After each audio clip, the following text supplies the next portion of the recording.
All right, so let's go ahead and finish up this short little lecture with a discussion of current trends and in particular focusing on virtual work teams. You might know something about that right about now, wouldn't you? I know I do. Okay. So let's talk a little bit about the growth of virtual teams. Generally, what we have found over time is thanks to things like globalization, the rise of technology, more telecommuting, and especially in these particular times with more work being done electronically, virtual teams have become increasingly popular.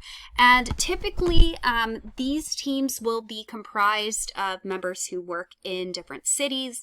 There is usually some type of geographical distance that is required, whether that's being in a different city or a different country, and they'll communicate through a variety of technological methods, including email, fax. Yes, folks, some people still have faxes and require faxes, web pages, video conferencing, things like Zoom, Skype, etc.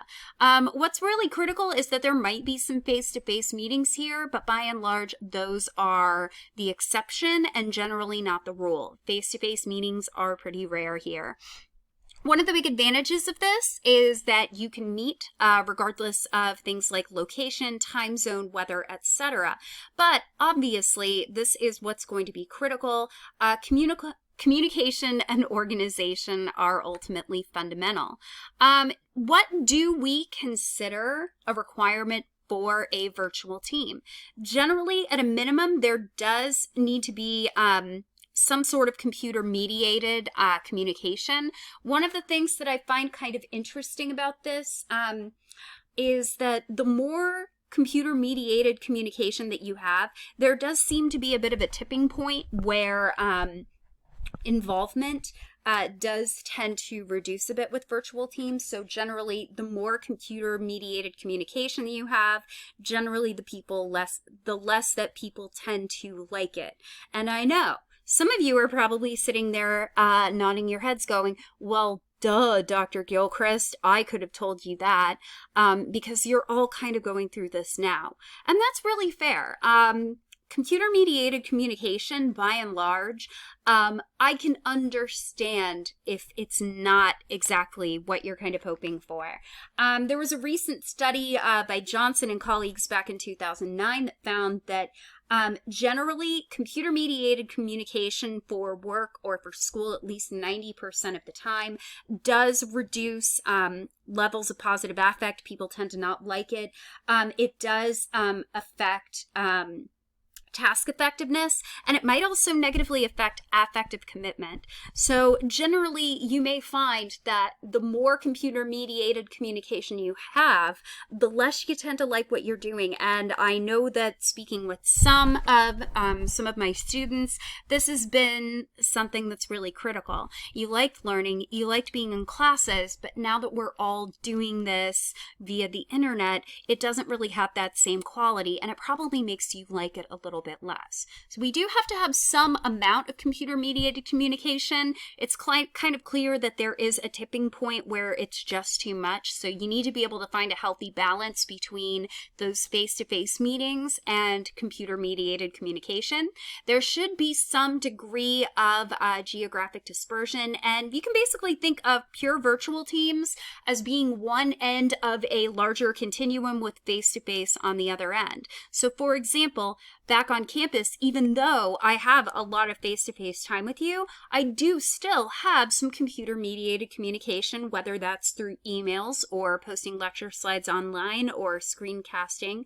I was just doing a lot less of it at the time. So think of it as a continuum. Now, what are some of the disadvantages? And I've already kind of mentioned this. I kind of cut to the chase already. Generally, there is a tipping point between where there's too much computer-mediated communication. Groups that use computer-mediated communication 90% of the time report liking it less, their task effectiveness tends to drop, and lower effective commitment. And this was found with a group of MBA students. And even a very small amount of face-to-face time can enhance the performance of a virtual team. So that is one of the things that we're kind of talking about now with current trends, with work groups. The other thing that we've been looking more at lately is how we select people to be on teams. So usually when we interview people for a job, we don't really spend a lot of time asking them about how they're going to work with the team. So generally, how do we select them? At least initially, you would think that it's very similar to how we'd select somebody for a job.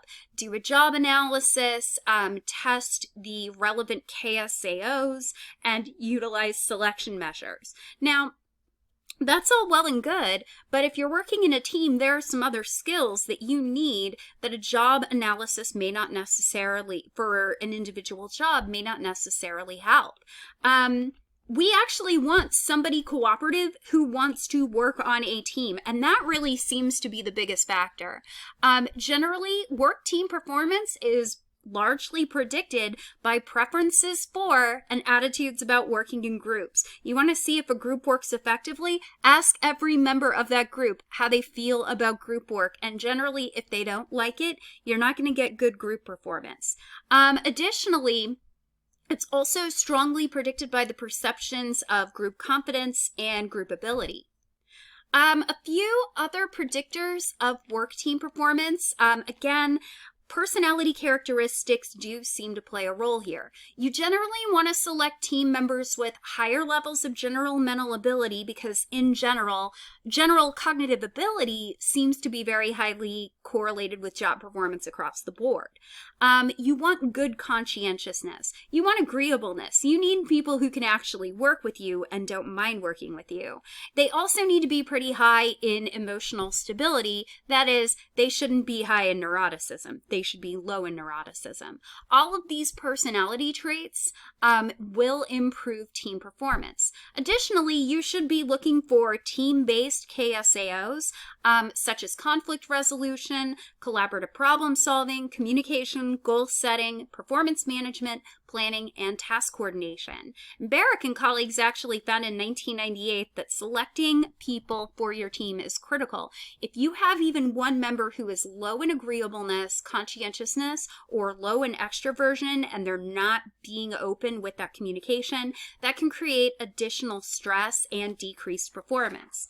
Now, I don't have it mentioned here, but there are some new measures that are being developed that can help employers select jobs, or rather select employees that will be good in jobs that have a strong team-based component. So one of those is a teamwork test, which is really looking for these particular KSAOs.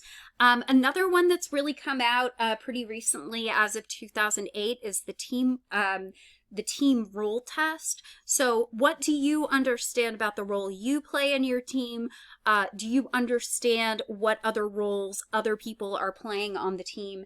And generally, knowing about the different roles that your group is playing tends to boost team effectiveness, and it's a pretty big predictor. So having knowledge about the roles that other people in your group are playing, that actually predicts effectiveness above and beyond cognitive ability and some of those big 5-factor personality traits. A more recent one that's been developed is the Team Role Experience and Orientation Test, or TREO, T-R-E-O. And it's basically the same idea. It's not only, it's kind of a modification of the team role test.